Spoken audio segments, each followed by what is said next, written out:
ನಮಸ್ತೆ. ಇವತ್ತು ಇನ್ನೊಂದು ಸ್ಕ್ವೇರ್ ಡಿಸೈನ್ ಮಾಡೋಣ.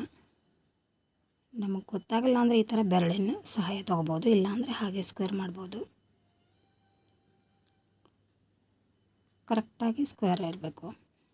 4 ಕಡೆ ಕರೆಕ್ಟ್ ಮೂಲೆಗೆ ಚಕ್ರಗಳು, ಮಧ್ಯನೂ ಒಂದು ಚಕ್ರ, ಅದ್ರ ಪಕ್ಕದ ಜಾಗದಲ್ಲಿ ಗೋಪಾದನೇ ಹಾಕಬೇಕು ಅಂತೇನಿಲ್ಲ, ಚಕ್ರನೂ ಹಾಕ್ಬೋದು, ಗೋಪಾದ ಬೇಕಾದರೂ ಹಾಕ್ಬೋದು.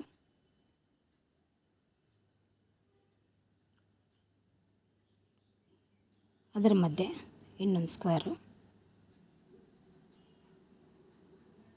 ಲೈನ್ಸ್ ನಮಗೆ ಲೈನ್ಸ್ ತುಂಬ ಒಂಥರ ಜಾಗ ತುಂಬಿದಂಗೆ ಆಗುತ್ತೆ ಅಂತ ಅನಿಸೋ ಹಾಗಿದ್ರೆ ಬೇಕಂದರೆ ಬಿಂದು ಇಡ್ಬೋದು.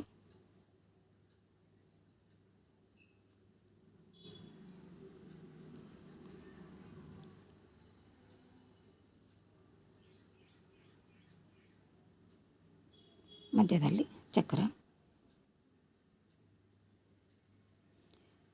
ಮೂಲೆಗೆ ಕರೆಕ್ಟಾಗಿ ಅದೇ ಅಳತೆಯಲ್ಲಿ ತುರಾಯಿ ಬರಬೇಕು.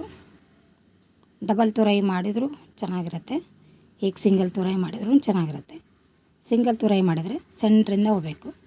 ಈಗ ಮಧ್ಯದಲ್ಲಿ ತುರಾಯಿ ಬಿಡಿಸ್ತಾ ಇದ್ದೀವಲ್ಲ, ಅಲ್ಲಿ ನಾವು ಶಂಖನೂ ಮಾಡ್ಬೋದು, ಬೇರೆ ಡಿಸೈನು ಮಾಡ್ಬೋದು, ನಿಮ್ಮ ಇಷ್ಟ. ಆದರೆ ಒಂದೇ ಮುಖ